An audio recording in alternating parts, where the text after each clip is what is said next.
অসমত প্ৰতিজন ভনী আমাৰ ভনী, অসমৰ প্ৰতিজন খিলঞ্জীয়া ভনী আমাৰ ভনী, আৰু ইয়াৰ ওপৰত কোনোবাই দবদবনি চলাব এইটো সহ্য নকৰো কিন্তু দেই। একদম এমপ্লয় আছে আপোনাৰ 16 জন। ESIC আছে, PF আছে আপোনাৰ, দিছে? PF দিয়া গৈছে না গৈছিলে, বাদ দিয়ক। এতিয়া এই মুহূৰ্তত না ৰ'ব ডোন্ট টাচ। আপুনি যিটো কাম কৰিছে, আপুনি আগতে নিজে ৰুল ৰেগুলেশ্যনত নাই, হা? তাৰ পাছত আপুনি ESIC 10 জনৰ ওপৰত এজনৰ ৰাখিলে আপুনি ESIC দিব লাগিব। দিছে কোনোবা এমপ্লয়ক ESIC দিছে? ইয়াতে মেডিকেল হেই দিছে, কাকো দিয়া নাই আপুনি? দিও হৈছে। ঠিক আছে। তাৰপিছত যেতিয়া মই স্যালাৰিটো দিব আহিছে, আপুনি বাৰে বাৰে 10-15 দিন কথা কৈছে, কিন্তু 10-15 দিন আপোনাৰ দাদা আমি শুনক দাদা, তেওঁ এমাহ কাম কৰিছে, অসমৰ ছোৱালী তাই কাম কৰিছে, ক'ৰবাত তাতকে ভাল অফাৰ পাইছে, গৈছে। আপুনি ইমান গতে থাকি যদি অসমতে যদি গোটেই মাহটো কাম কৰাৰ পাছত আপুনি দৰমহাটো নিদিয়ে, এইটো কথাটো ভাল হৈছে নে বেয়া হৈছে কওক? আপুনি আৰু এটা কথা, এই মানুহখিনিক আপুনি ESIC কিয় নিদিয়ে? ESIC PF এইটোতো নিয়ম। আপুনি জনতকে এজন এমপ্লয়ী বেছি ৰাখিলে আপুনি ESIC দিব লাগে। নাই, একদম ফেক্টটো আপোনালোকৰ কাৰণে ভালৰ কাৰণে কৈ আছো। নীতি নিয়ম বহিৰ্ভূত এটা কাম হৈ আছে। 10 জনতকে এজন মানুহৰ 25 লাখলৈকে আপোনালোকে ইঞ্চুৰেঞ্চ পাব। সেইবোৰ বস্তু কিন্তু আপোনালোকে এৰি নিদিব। নকৰিলে নহ'ব, আপুনি নিজে কৰিব লাগিব। তাতকে ভাল 4 বছৰ কাম কৰা বুলি কৈছে। কেইবছৰ কৰিছে? 4 বছৰ। ইমান পুৰণা ষ্টাফ আপোনাৰ। আমাৰ একদমেই ভাল লগা নাই এইবোৰ বিষয়ত। অসমীয়া ছোৱালী এজনীৰ দৰমহাটো আপুনি কি কাৰণে দিয়া নাই? মই মানুহবিলাকক কৈছো মই কেক কাটি কিনে পঠালো হ'ল। আপুনি এফএনএ আপুনি খেতে চাওক, দুখীয়া ঘৰৰ ছোৱালী 8-10 হাজাৰ টকাৰ কাৰণে খাটি খাইছে। লখিমপুৰৰ পৰা আহি পেলাই শুনক, আমাৰ অসমীয়া জাতিটো চাওক, আপুনি যেনেকে হাই ফাইকে হেৰি দিছে, ইয়াৰে কাৰো কণ্ডিশ্যন ভাল নহয়। এনে বাধ্যত পৰি পেলাই চবে কাম কৰি আছে, গম পাইছেনে? অসমীয়া মানুহবিলাক কেনেকে আমি জীয়াই আছো।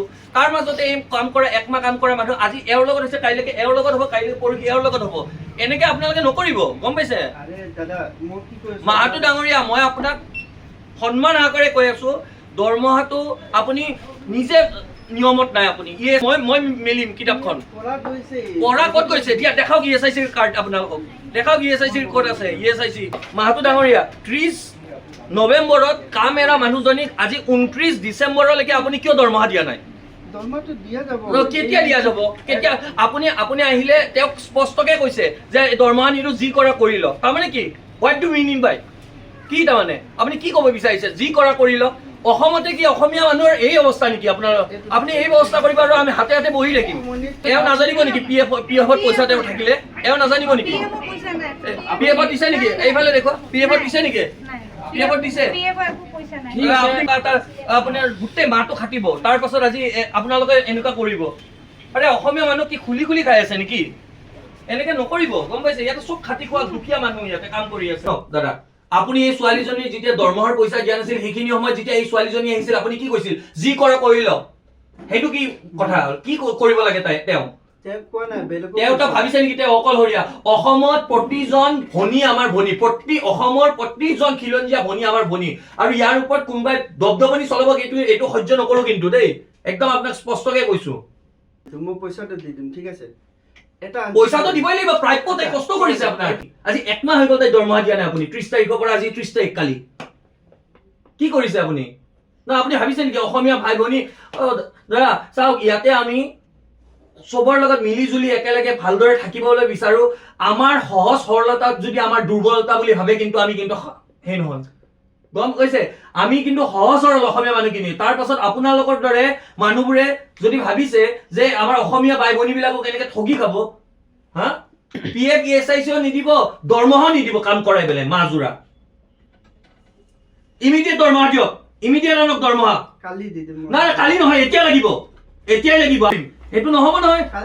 নাই কালিৰ কথা নহয়, ইমিডিয়েট দিয়ক, ইমিডিয়েট দিয়ক। সেনেকুৱা নহয় নহয়। আপোনাৰ কাৰণে মাত্ৰ 10-11, আপুনি কি কৈছে? মাত্ৰ 10-11 হাজাৰ টকা। মাত্ৰটো আপোনাৰ কাৰণে, মোৰ বাই ভনীটোৰ কাৰণে নহয় কিন্তু। আপুনি দি দিয়ক এইমাত্ৰ। আৰু ইয়াৰে প্ৰতিজন ষ্টাফে এই বস্তুটো এটা মেছেজ যে কোনোবা যদি বহিৰাগত অনা অসমীয়া আমাৰ অসমীয়া ভাই ভনীৰ ওপৰত যদি এনেকুৱা ধৰণৰ অত্যাচাৰ কৰে, কিন্তু এইটো বস্তু কিন্তু আমি ইয়াতে হ'ব নিদিওঁ। কি মাজুৰা কাম কৰাই পেলাই আপুনি দৰমহা নিদিবহে? কাইলৈকে এই লগত কৰিছে, কাৰোবাৰ লগত ক'ব, কালি সেই ভাইটিটোৰ লগত কৰিব, বাহিৰজনৰ লগত কৰিব, হা? আমি নিজৰ কাৰণে আহিছো নেকি?